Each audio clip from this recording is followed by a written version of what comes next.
A'udzu billahi minasyaitonir rajim. Bismillahirrahmanirrahim.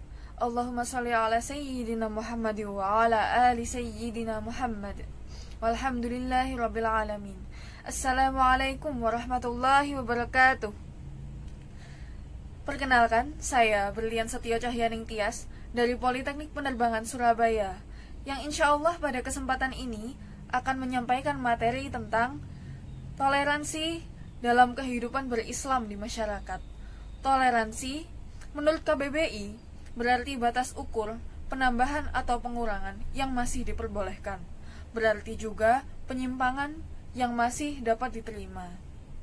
Menurut ulama Quraisy Shihab, inti dari sebuah toleransi adalah sikap kita mau menghormati sikap, ajaran, pendapat dari pihak lain meskipun kita tidak menyetujuinya.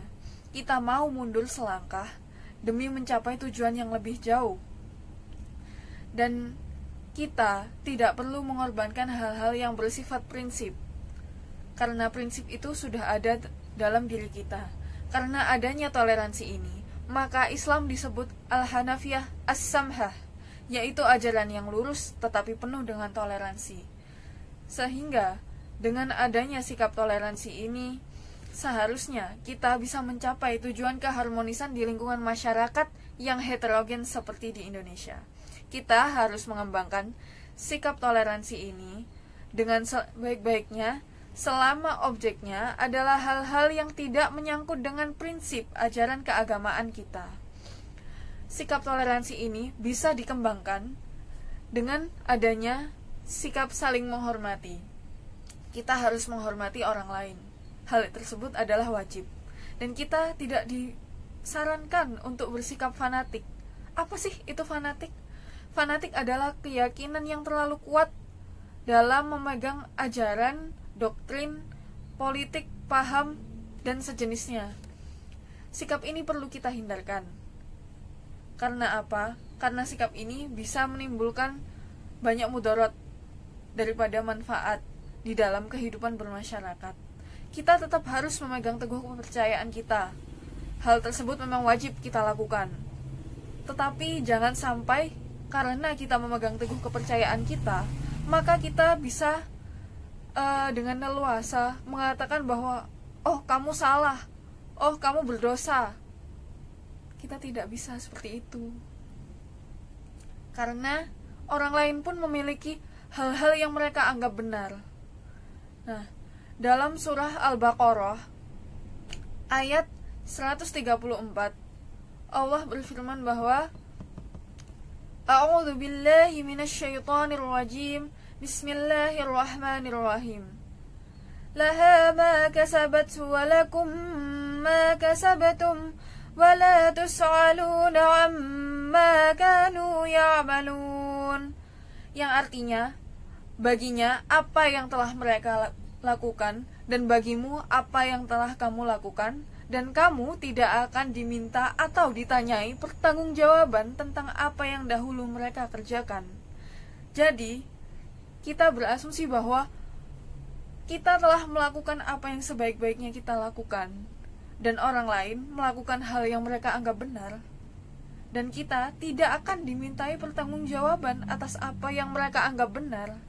Di sini sudah jelas bahwa kita perlu saling menghormati dan bertoleransi kepada sesama manusia, tidak hanya kepada orang yang tidak beragama Islam, yaitu non-muslim, tapi kita juga harus bertoleransi di dalam internal umat Islam sendiri.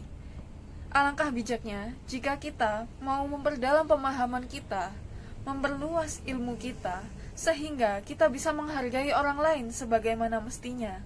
Tidak ada hak pada diri kita untuk menyatakan, oh kamu berdosa dengan melakukan hal-hal seperti itu. Oh itu tidak boleh. Oh itu dilarang. Kamu bakal masuk neraka. Karena apa? Karena kebenaran itu mutlak milik Allah semata. Dan kita tidak bisa menentukannya itu karena kita hanyalah manusia. Kita hanyalah makhluk. Dalam surah An-Najm ayat 32 Allah berfirman, "Fala tuzakku anfusakum huwa a'lamu bimanittaqa, yang artinya, maka janganlah kamu menganggap dirimu suci. Dia yang mengetahui orang yang bertakwa. Ayat ini secara eksplisit menunjukkan bahwa kita tidak boleh menganggap diri kita yang paling benar, lantas kita bisa menyalahkan orang lain atas apa yang mereka anggap benar. Selama hal tersebut tidak mengganggu prinsip kita bisa saling bertoleransi. Jika kita semakin bertoleransi, maka kita akan semakin mengerti dan melihat bagaimana Islam itu indah, Islam itu damai, dan Islam itu begitu luas. Kita bisa hidup berdampingan dengan berbagai keberagaman. Begitu banyak jalan untuk menggapai kasih sayangnya. Karena manusia itu memang diciptakan oleh Allah dengan berbagai keunikan dan keberagaman, agar manusia itu saling mengenal, dan kita bisa mengetahui dan mengerti dari hakikat Islam sebagai rahmatan lil alamin. Dalam heterogenitas, masing-masing komunitas memiliki keunikan, termasuk umat Islam. Perbedaan yang ada di dalam umat Islam sendiri tujuannya bukan untuk memecah belah.